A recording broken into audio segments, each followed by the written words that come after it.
I'm going to roll boo. Guys, I have not been finishing any of my sentences today.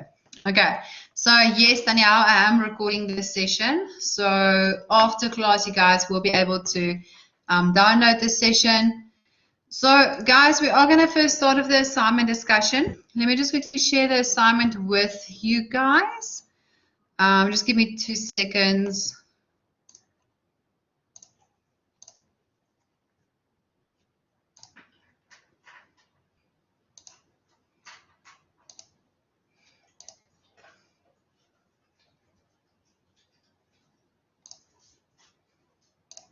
Okay, so guys, I wanted to do it on, on Colab, but it's not really working. So let me rather open it in PDF, and then I'll share it to you guys this way. This way I can just control it a little bit better.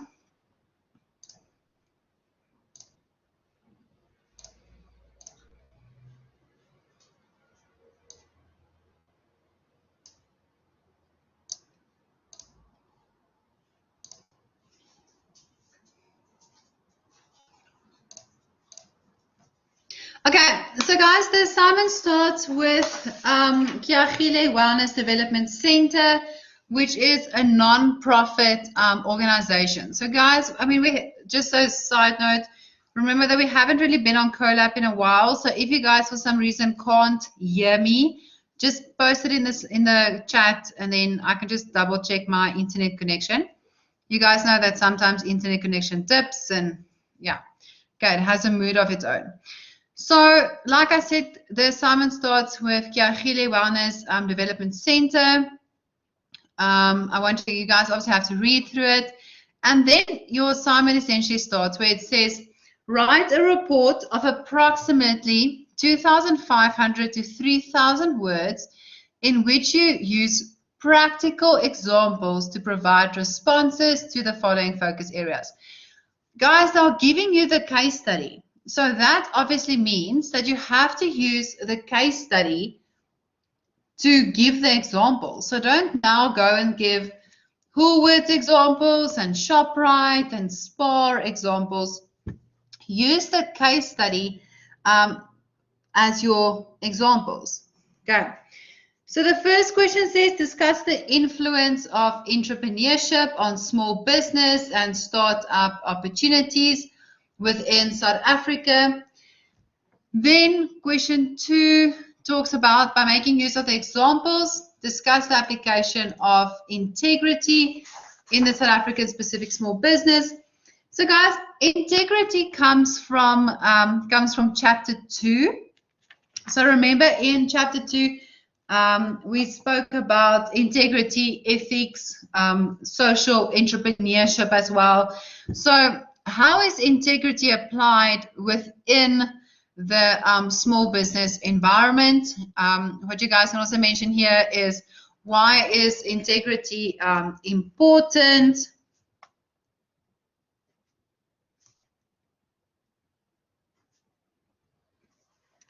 And what I also want you guys to do, what I'm teaching the first years, is that I want you guys to remember D, so literally DEE, which stands for define, explain, and give an example. So I always want you guys to go back to basics, go back to the theory. So let's go back to, what is integrity? Give a short definition for it. Explain what you mean with the definition. So just, and not a paragraph, guys, just a short explanation of what you mean, and then take the theory and apply it to the examples. What you guys can also use, this is actually more for law, that I use for my studies on law, is Iraq. So I'll post it here for you guys in the chat box. Like Iraq. Okay, I'm not recruiting you guys for ISIS or anything. So Iraq stands for issues. Okay, let me quickly type this for you guys. Issues, reasoning, analysis, and conclusion.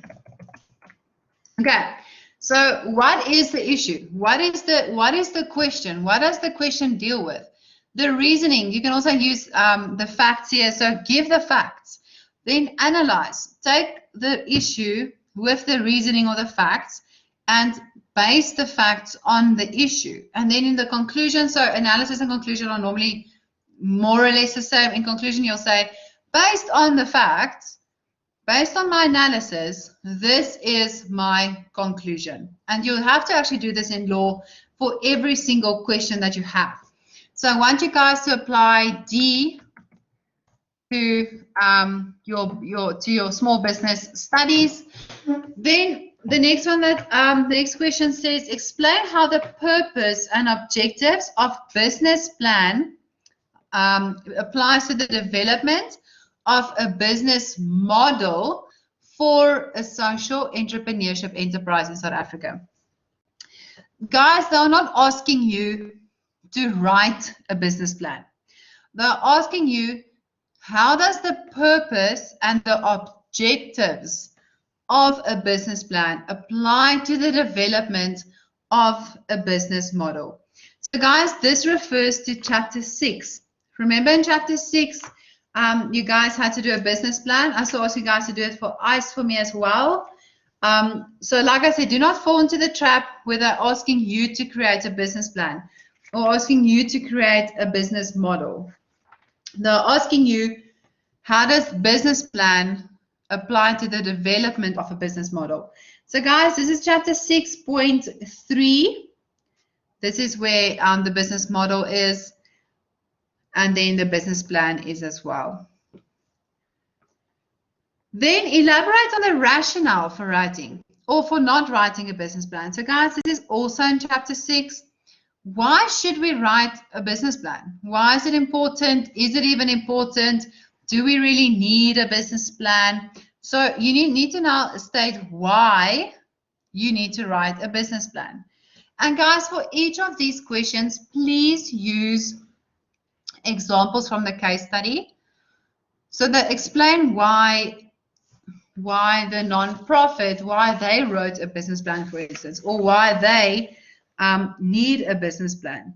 Even if it is a non-profit organization, why does a non-profit organization need a business plan? It's not only companies that need business plans. Non-profit organizations also need a business plan. Then briefly just describe the components of a formal marketing plan. Okay, so guys, a marketing plan, this is chapter 7. Once again, they're asking you about the components of the formal marketing plan. The components are, what does the formal marketing plan consist out of? You are not just going to tell me what the marketing plan consists out of. You are actually first going to start and say and write down what is a formal marketing plan, or what is a marketing plan. Then after that, you're going to start with the components of a marketing plan.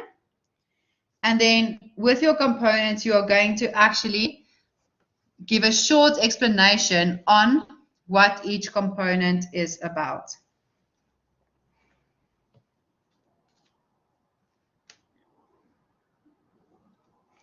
Okay, so guys, everyone's still good? Everyone's still happy?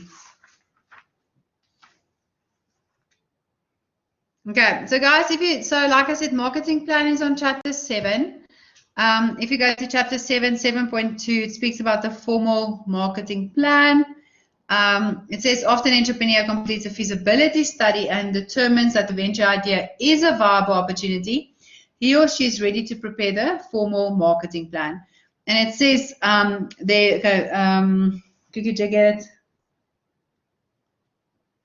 One of the learning outcomes here as well, it says identify the components of a formal marketing plan. Guys, in the next one, and remember that your assignment is on learning unit 1 to 8. But guys, remember we only did chapter 1 to chapter 7. So we didn't do chapter 8. So it is not chapter 8. Learning unit 8 is actually chapter 14. Remember we jumped chapters? So explain the importance of a positive customer relationship for a social entrepreneurial venture. So guys, with this is chapter 14. Okay, go to chapter 14 and discuss why we need customer relationships. Why do we have to build a customer relationship with our customers? Why do we even want a relationship with them? And once again, I want you guys to clearly explain to me what is a customer relationship. And then after that, what you can also talk about what is customer relationship management. And remember that customer relationship and customer relationship management is technically the same thing. Customer relationship management refers to managing, cultivating that customer relationship that we really, really want. Remember, I still said to you guys, if we look at Stork, Rama, Flora, none of them want to give up their part of the market to someone else. That's why they want to build relationships with you. They want you as a customer because they know that if they lose you, it's going to take so long to actually get you back. They're going to have to win you over if they lose you to Stork, for instance. They're actually going to have to explain to you why Flora is better, why you should rather use Flora. And if you're already happy with Stork, why would you want to go back? Okay, so it's just too expensive to lose a customer and trying to get them back. It's just easier to actually just retain your customers. So guys, there are actually only 6 questions in this assignment. What I like about this assignment is that you guys have a rubric. So I will go through the rubric now. I just quickly want to go a little bit down.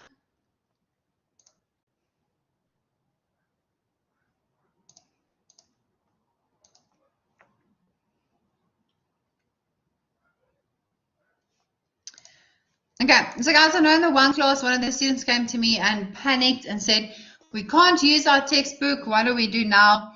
So guys, it says there on bullet point 3, you must use a minimum of 2 credible academic sources such as textbooks, academic journal articles, magazines that will support the answering of your questions. Your prescribed textbook is not counting towards the minimum academic sources required. So guys, what they mean of this, they said there you need to use 2 credible academic sources. Your textbook does not count as one of these sources. So if you only end up using 2 sources plus your textbook, you will have 3 sources in total. So do not count your textbook as one of the sources. Your textbook, you obviously have to use your textbook, but you also need to use 2 additional sources. Guys, another thing that I want to mention, you guys are second year. Okay, there's no Wikipedia, there's no someone's opinion that said something there on some Google blog that you read. You guys need to use proper articles, proper textbooks, and proper articles that was maybe written for some Harvard Business Review magazine or something. You can't just Google it and quickly find a blog that someone wrote that was their own opinion and think that that is going to be enough. I'm really going to be strict on you guys on where you find your resources. I want you guys to use credible resources. I am a little bit more strict on you guys because you are studying BCom law. And I'm referring to the law part. Okay. We can't just use random sources. It's not going to be okay for me. So guys, obviously, like I said, start off, definition, explain, and then give your example. Guys, with the actual assignment, if I go back to the questions, I'm happy, I actually will prefer it that way. If you guys go question 1, question 2, question 3, question 4, 5, and question 6. Okay, rather break them up. Don't do one long case study. Oh, sorry, one long assignment or body. Rather break them up. I'm not gonna deduct marks for you if you break up your questions. Okay, it makes it I can mark easier. It just looks more neat because you have actually put all of question 2 with question 2. So don't think that you now have to go and write one long assignment of paragraphs and everything with all the questions mixed up together. Rather go question 1, answer question 1, space question 2, answer question 2. I will be more than happy with that. So guys, then if we go to the rubrics, I'm just quickly going to turn my screen so that you guys can see. Otherwise, it's not going to make any sense to you. Okay.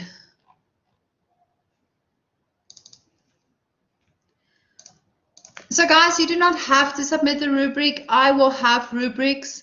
Honestly, please do not submit it. You're just going to lengthen the amount of pages on your assignment. You guys are going to just your referencing percentage will be really high because it's going to pick up that everyone is using a rubric. Just hand in your assignment for me. Okay. I'll be happy if you just hand in your assignment. You do not have to attach the rubric.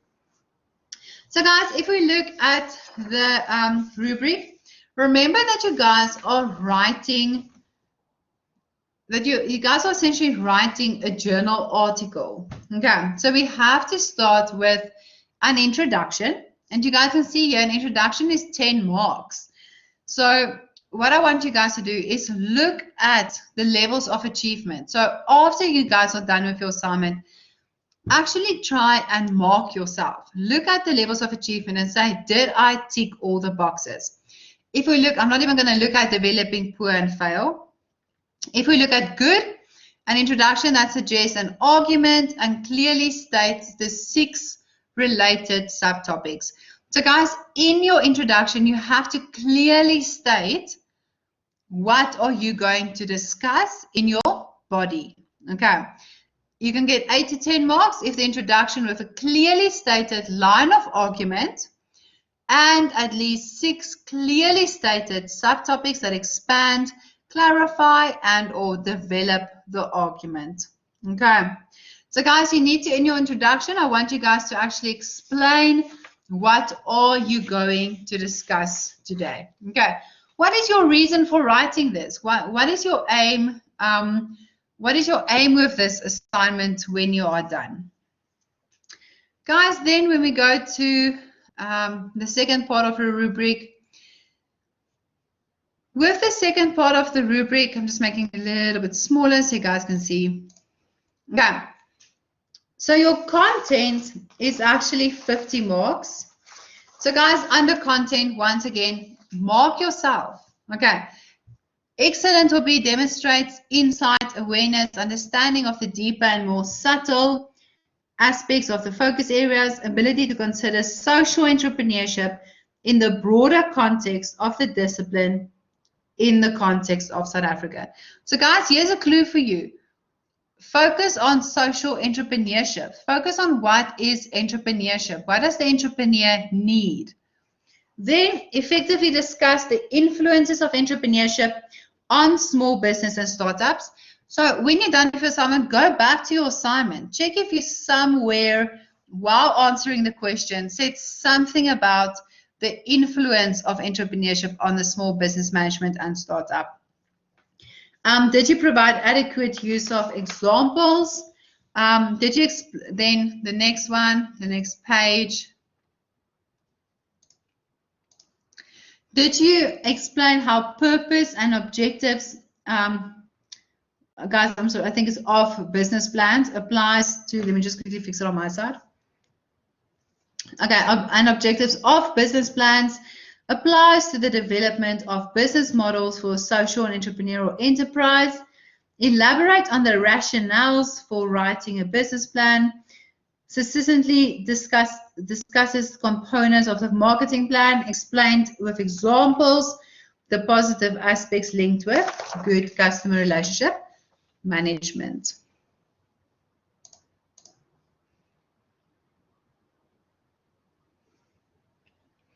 Okay, guys, then you can get 20 marks. Okay, 20 marks. This is like Pasala marks. This is for free. It's like playing the lotto for free. Okay. All subtopics developed in the essay are identified in the introduction and the conclusion.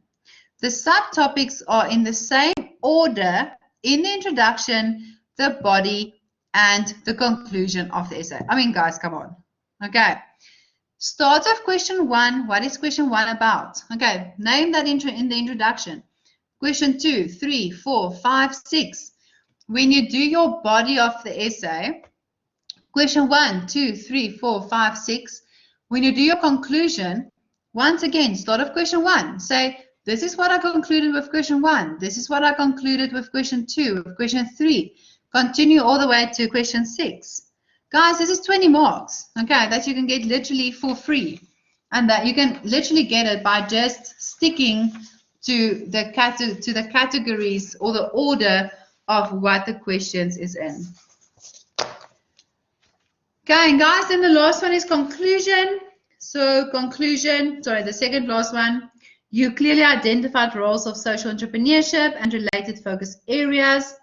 It is fully supported by arguments and evaluations. So guys, the arguments and the evaluations is where you really have to explain the work to me.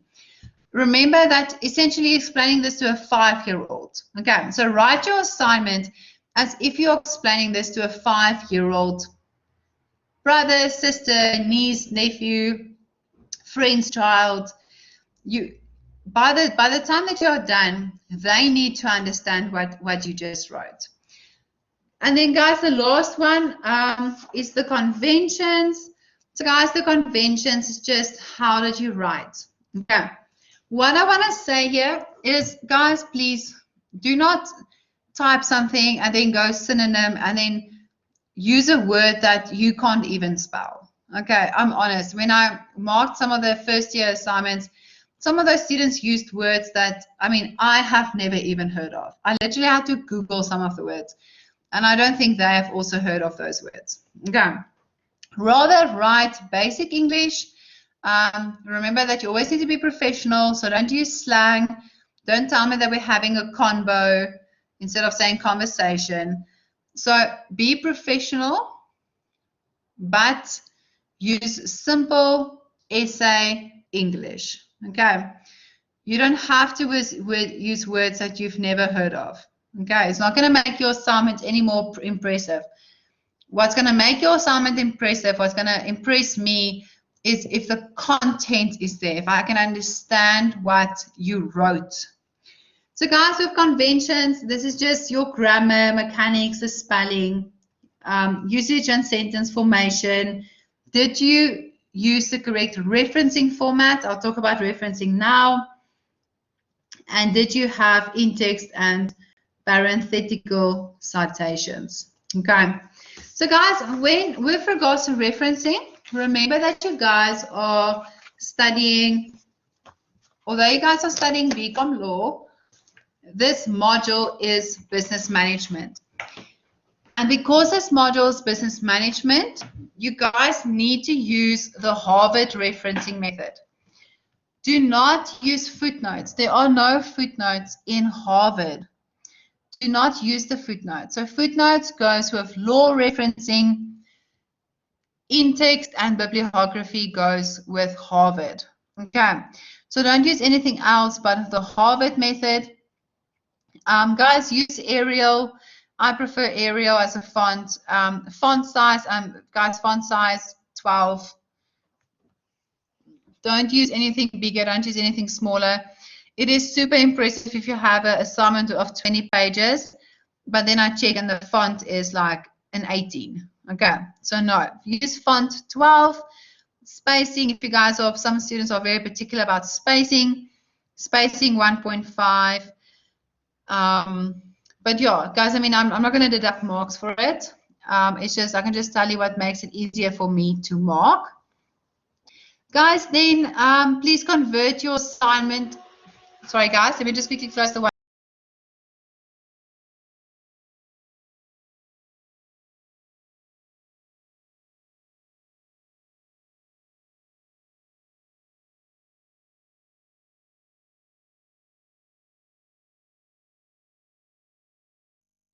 Okay, sorry guys, I just had to close the one door so it doesn't make a noise. Okay, so guys,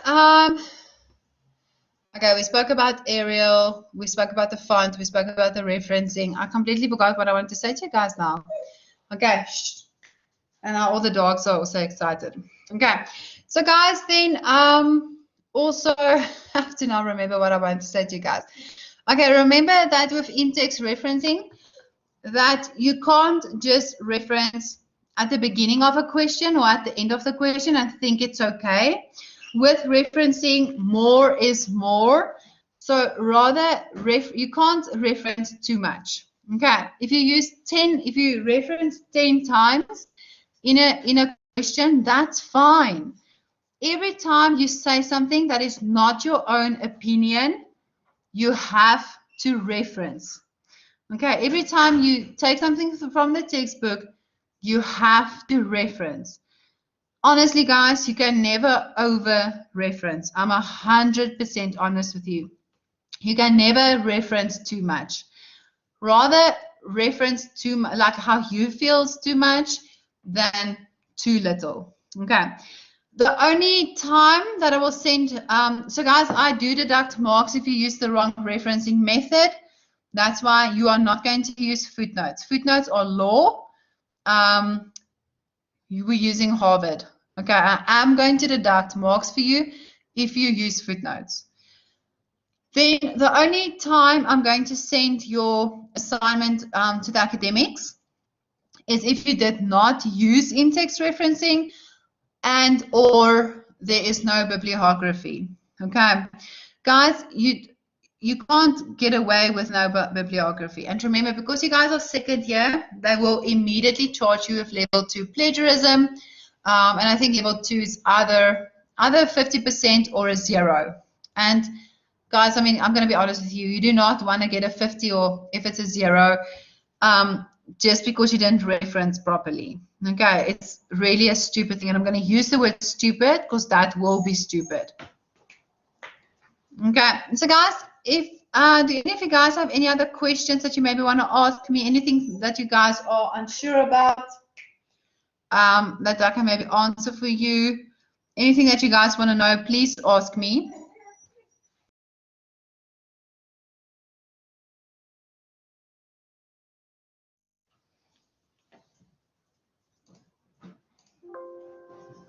Okay, guys, if you also want to switch your mics on, you guys quickly want to ask me something, more than welcome. Guys, also, if this is the first time that you saw the assignment and you're like, what? This is what we have to do. And as you start working on the assignment, I know some of you guys have started with the assignment and you find something that you're just not sure about, more than welcome to email me. I know that this week, obviously this week is still classes. From next week is take home. But you guys are more than welcome to email me or quickly come and chat to me when you guys see me again, and then I will definitely help you. Guys, then word count. So although you guys can never quote me on this, I always have to say this like between the lines. Okay, guys, I don't have time to count words. Okay, let me say it like that. I don't have time to go and make sure that you only used 2,999 words.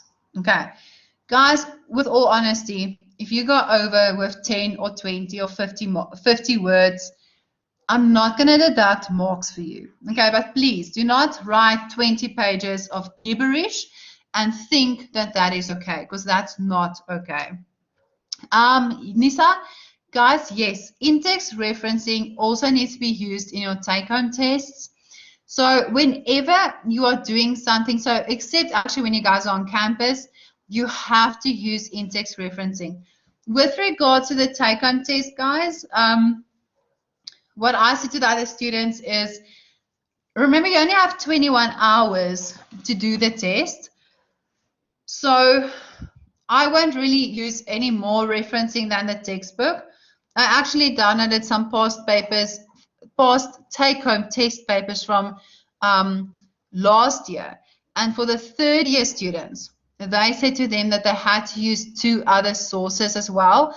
But guys, remember last year you had more time to do the take-home test. So I will honestly not be surprised if they only say that you have to use your textbook.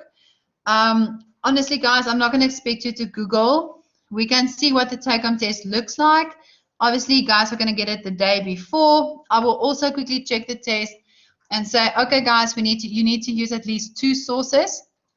Guys, remember, I can't help you with your test. I can only help you with your assignment. Okay, I can't say, ooh, okay, maybe it's this. This is the definition. Go and look for it there. But I can put an announcement up to say, hi, guys, remember, only use your textbook or only use your 2 sources. Guys, then the other thing that I just wanted to say to you, remember to please convert your assignment into PDF. The system allows me to mark with PDF. If you don't convert into PDF, I essentially have to download your assignment. I have to convert it, and then I have to upload your assignment again, which takes a lot of time. Rather convert it to PDF. I know some of you guys are using Apple, and Apple always also gives issues. Convert to PDF. Okay, PDF and upload. Another thing that I want to say is, this is the last thing I'm going to say, and then we can maybe quickly take a break and we can start. Also, give yourself a time. So I think the assignments, I'm speaking under correction, is at 11:30, and take-home tests are at 9 o'clock at night. Okay, but it doesn't really matter. What I want to say to you guys is give yourself a time. Say to yourself, I'm going to be done with my assignment by 6 o'clock. Then I'm going to double check it, double check referencing, double check bibliography, convert into a PDF, and I'm submitting my assignment by 8 o'clock. Okay, guys, if you leave this to 11:30, actually you guys and 3 of my other modules are submitting on the same day. So what I'm saying to you is, remember, you guys are submitting, other modules are submitting. It's not just Varsity College that uses VC Learn. Vega, Rosebank also uses VC Learn. At around 11, the system starts backing up and it starts getting so slow. So you might submit yours at 23:27, but then it only loads it, or by the time it loads it, it's 23:32. And 23:32 means that it's late. It means that it won't get marked, and you will have to log a ticket on VC Assist and ask them for what the next steps are. Guys, there's no amount of bribing that I can mark your assignment. Also, please don't email me the assignment. I'm not allowed to accept assignments over email. You can only submit it on Safe Assign VC Learn. Another issue, guys, please maybe tell your friends as well that are obviously not currently on Colab, is that please make sure you can log on to VC Learn. I had so many students that on the day of the assignment said to me, oh, no, ma'am, I can't log on to VC Learn. And I'm like, where have you been? Clearly, you then also haven't attended any of my Colab sessions. Okay, so guys, any other questions that you guys might have? Like I said, if this is the first time that you saw this assignment and you're like, okay, I just need to take a breather, I just have to quickly go and read through this again, by all means, you guys are welcome to do that. If you later on have a question, you guys are more than welcome to ask me. Okay, so guys, let's just quickly take, this is a lot of info. Let's just quickly take a 10-minute break or so, come back, and then we are going to start with chapter 19.